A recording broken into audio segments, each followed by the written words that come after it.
Welcome everyone. Do you feel stuck every time you try to speak English? Like the words are in your mind, but your tongue refuses to cooperate? You're not alone. Every day, hundreds of people ask me the same thing. How do I speak English fluently? How do I stop getting nervous while talking? And trust me, I've been there. I've fumbled, I've hesitated, and yes, I've even frozen mid-sentence. But today, I'm going to give you something that no textbook or grammar class ever teaches you. A real 21-day speaking challenge, based on how I actually learned to speak English. But before we jump in, let me give you a small disclaimer. I'm not here to teach you grammar rules like past, present, or future tense. Nope. This is not your typical English-speaking crash course filled with boring grammar charts. What I am going to give you is something much more real, a simple plan that actually works. A step-by-step roadmap that I personally followed to become a confident English speaker. All I ask from you is 21 days. That's it. Just 3 weeks of your full effort and dedication. Follow every step with passion. And I promise you, by the end of this journey, you'll be amazed by how smoothly you can speak English. So, let's not waste time and dive straight into it. First things first, before learning how to speak English, you need to know what not to do. Because let's be honest, most people make the same mistakes in the beginning. They try, they mess up, they lose confidence, and then they give up before they even get started. If you ask someone how to learn English, most of them will tell you, join a local English class. But here's my advice.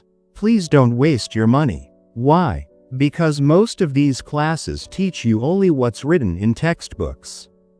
You'll sit there listening to grammar rules, nouns, pronouns, verbs, tenses, all that stuff. And sure, grammar is helpful, but only to a certain level. Just knowing grammar doesn't mean you'll magically start speaking English. Grammar might help you pass a school exam, but it won't help you order a coffee in London or explain your favorite movie to a friend in New York. There's a big difference between textbook English and real spoken English. Yes, grammar is useful for building correct sentences, like knowing when to say is, was, or were. That's important, but you can easily learn all that for free online. And guess what? In this video, I'm also going to share some amazing free resources that are way better than any traditional English class. So stay with me. This is just the beginning. Now let's talk about the second big mistake people make while trying to learn English: memorizing random words from the dictionary. Please, if you're doing this, stop right now. Some experts say, learn 3 new words every day and your vocabulary will grow. But here's the catch. If you don't know how or where to actually use those words, what's the point of memorizing them like a parrot? And let's be real, we're not trying to become walking dictionaries or some English-speaking robots. Don't worry. I'll share a much smarter and more effective way to build your vocabulary later in the video. And no, it doesn't involve sticky notes all over your walls. Now, the third mistake is something we're all guilty of: lack of consistency. I probably don't need to say this, but it's the truth. If you want to get better at anything in life, you've got to practice regularly. So, think of this video as a challenge. A 21-day English learning challenge that you're going to commit to. Watch it carefully, don't skip any steps, and most importantly, treat it like a game you're determined to win. Now, let's get to step 1. You have to turn English into a daily habit. Start by listening to English every day, as much as you can, and choose content that you genuinely enjoy. When I started learning English, I noticed something interesting. We humans give up on hard things very easily. We say, this month I'll work on my English, and we get all excited. Then after a few days, it starts feeling difficult, and we quit. After a while, we get a little confidence again and say, okay, let me try one more time. But then we remember how boring or hard it was last time, and the cycle continues. This loop needs to be broken, and the only way to break it is to make English learning fun, so it doesn't feel like a chore. If someone tells you to start by reading the newspaper or watching interviews of people who use big, fancy words, like shushi to roar, please don't do that to yourself. You won't last more than 2 days. Trust me. Instead, start simple. Start with English content that you actually enjoy. Watch cartoons, read comic books, listen to English songs, watch anime, or dive into easy storybooks. This type of content is made for kids, so the English is super simple and fun to follow. Try light TV series, beginner podcasts, or animated shows on Netflix. Anything that keeps you entertained but still surrounds you with the English language. And hey, it's okay if you don't understand everything at first. That's normal. The goal is not to understand 100%. The goal is to train your ears and get used to the rhythm, sound, and natural flow of English. Now comes the most powerful step in this entire journey, and honestly, it's a game changer. Once you start consuming English content daily, the next thing you need to do is copy it. Yes, copy it. This method is called the shadowing technique, and it's used by some of the best language learners in the world. But before we dive into how shadowing works, let me remind you of one quick thing about grammar. As I mentioned earlier, if you're looking for grammar basics, you'll find hundreds of videos and websites online. One great example is an audio show called Learn English and Become Successful. It's simple and helpful if you want to build a foundation. Now, let's move to step 2, shadowing technique. What's it all about? Whatever English content you're listening to, a podcast, a TV show, or even a YouTube video, your job is to mimic it. Listen to one line at a time and repeat it out loud, just like the speaker. Try doing this in front of a mirror. Even better, record yourself on camera. Match their tone, speed, and style of speaking. Then, watch your recording and start noticing small details. Ask yourself, am I stammering? Am I fumbling on certain words? What do my facial expressions look like? Do I look nervous? Now repeat the process again, and again, and again. Here's the fun part. With every take, you'll see yourself improving. Why? Because your mouth is getting trained to speak English. Yes, your tongue is a muscle, and just like in the gym, the more you train it, the stronger and more flexible it gets. Different languages use different tongue movements. In English, the tongue needs to roll and twist in ways your native language may not. Take the word rolling itself. Say it out loud and notice how your tongue moves inside your mouth. That's what English feels like. Lots of tiny mouth workouts. By using the shadowing technique, you're not just copying sounds. You're reprogramming your speaking habits. You're teaching your mouth how to move like a native speaker. Now, let's talk about step 3, clarity of thoughts and stammering. Let me ask you something. When you think, what language do you usually think in? Your native language, right? Most people think in their mother tongue.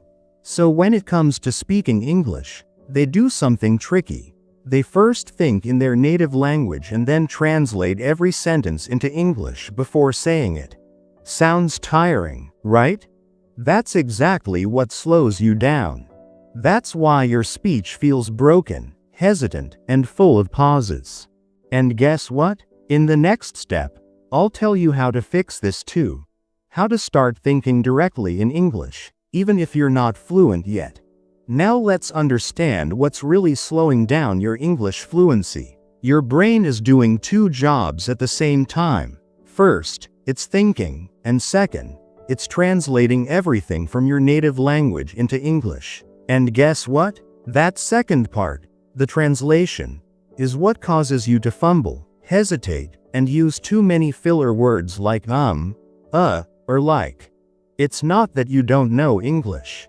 It's just that your thoughts are not coming out smoothly in English, and that happens when there's no clarity of thought. This gap between your thoughts and your words is what makes or breaks your confidence during a conversation. But here's the good news. Once you gain clarity in your thinking, your transition from your native language to English becomes much smoother. So how do you build this clarity? Let me share a few powerful techniques that really helped me over the years. First, start reading regularly, but not fiction. And by the way, for those wondering, fiction means stories like Harry Potter, The Hobbit, or Percy Jackson, imaginary worlds. Nothing wrong with them, but they're not the focus here. What I suggest is reading non-fiction books that discuss real ideas, offer different perspectives, and make you reflect on various topics. Books like Atomic Habits, The Power of Now, or Think Like a Monk. They make your brain explore different views and improve your thinking patterns. Second, try meditation. Yes, I know it sounds deep, but it works. Even just 5 minutes of meditation a day can help you observe your thoughts, organize them, and understand what you truly want to say. Over time, it clears the noise in your head and helps you reach your own opinion on things. Why does this matter? Because once your thoughts are clear and well-formed, your mouth won't struggle to express them. That messy translation part, it starts disappearing. Your thoughts begin to come out directly in English, naturally, confidently. Third, let's talk about context-based learning. Remember at the start of the video, I told you not to stress too much over grammar or vocabulary? Here's why. The more you try to memorize grammar rules and vocab lists, the more you'll confuse yourself. You'll start second-guessing everything you say. Did I use the right tense? Was that grammatically correct? And honestly, that's okay.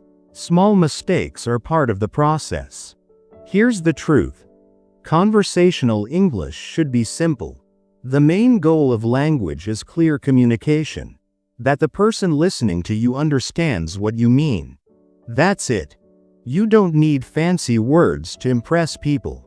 In fact, native speakers prefer clear and simple English in daily life. Save the heavy vocabulary for writing, like essays, reports, or creative pieces. Think of Shakespeare. He used rich vocabulary for poetry and drama, not for ordering coffee at Starbucks. So even if you know some big English words, don't just throw them around. Use words that fit the situation. That's what true fluency is. Now the big question. How do you actually build a strong vocabulary in spoken English? Here's the golden rule. Learn by observation. Just think about it. How does a baby learn to talk? Does anyone give them grammar books or vocabulary flashcards? Of course not. They simply watch, listen, and copy. That's it. They pay attention to how people speak, the tone, the words, the expressions, and slowly, it all clicks. That's exactly how you need to learn too. While watching an English series or a movie, start noticing how people actually speak. You'll hear strange but super common expressions. For example, you might expect someone to say, "I am going away." But in a show, you'll hear, "I'm hitting the road." Now if you try to translate that literally, it sounds like someone is punching the road. Cold sweat smile. But in native English, hitting the road simply means, "I'm leaving." These little expressions, called idioms and phrases, are everywhere in real-life English. And they don't follow the textbook rules. So it's your job to observe them, understand the meaning from the situation, and remember how they're used. Here's a super effective trick to build vocabulary naturally. Whatever you read or listen to in English, try to write it back in your own words. And while doing this, you'll suddenly notice, wait, how do I say this sentence? Or, What word fits here? Perfect. That's the moment when your brain tells you that your vocabulary needs a little upgrade. Now go back to that video, that podcast, or that book, and notice how the original speaker said it. Then slowly, your sentence building muscles will grow stronger. Now let's talk about another tool, language learning apps. There are tons of great apps that can help you practice English every day. You see, learning any language depends on three main pillars: listening, reading, and writing. And you've already started working on all of them. You've learned basic grammar, some sentence structure, and lots of useful tricks. But there's one final pillar that holds everything together, and that is speaking. Without actually speaking, all your knowledge is just theory. So start speaking from day one. Don't wait to become perfect. That day never comes. You might be wondering, but whom do I speak to? Don't worry, I've got a fun trick for you. Pick up your phone and call any customer support number. It could be for your internet service, a bank, or even a tech company. Now start talking about an imaginary problem, anything random.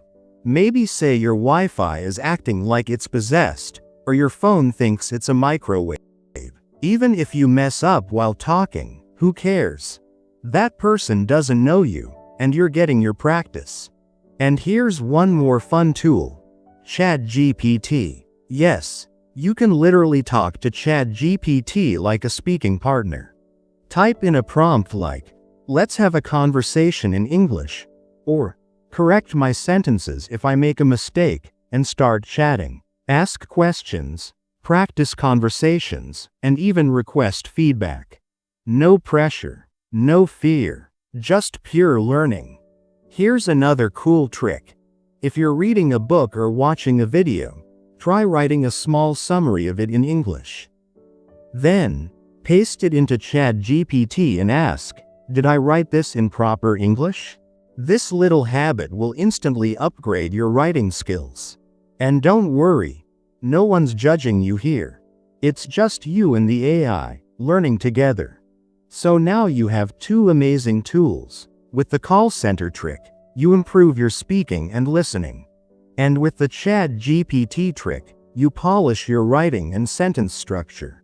Apart from that, there are also some really good spoken English apps that let you connect with people from around the world. People just like you who are learning English. You can talk to each other, practice together, and boost your confidence without any fear of being judged. It's like having a global English club in your pocket. And hey, if you don't feel like using any app or calling customer service, then there's a simple method that always works. Talk to yourself in English. Seriously, just wake up, stand in front of a mirror, and start your own little monologue. "Today I'm going to the market. I need to finish my homework. Maybe I'll watch a movie in English tonight." It doesn't matter how simple or silly it sounds. You're building a habit. And habits build fluency. Now, before we wrap up, I want to leave you with the most important message of all, your mindset and attitude. If you're not confident about your English, that's completely okay. There's nothing to be ashamed of. Learning English is not a measure of your intelligence. It's just a life skill, like cooking, cycling, or swimming. It won't make you better than others. But yes, it will help you reach more people, open up more opportunities, and communicate more effectively, especially in job interviews, professional environments, and even online. But let me say this loud and clear. If someone laughs at your English, they're the one with the problem, not you. It just means they're insecure about their own abilities. Fluency takes time, and the only person you need to impress is yourself. So speak proudly, make mistakes, learn from them, grow every single day. And remember, English is not a test of intelligence. It's just a tool. And you, my friend, are learning to use it beautifully. Learning English is not just about vocabulary or perfect grammar. It's about building a bridge to the world. It's not about sounding smart. It's about being heard and being understood. So whether you fumble today or forget a word tomorrow, don't stop. You're not weak. You're learning. You're growing. And every sentence you speak, even the broken ones, are proof that you're getting better. So take this 21-day challenge seriously. Talk to yourself. Use ChatGPT. Make mistakes. Because that's how fluency is built, not overnight, but one brave word at a time. I'll see you in the next video. Until then, remember, your English doesn't have to be perfect. It just has to be real. And the more real you are, the more inspiring your journey becomes. Keep learning, keep speaking, and keep believing in yourself.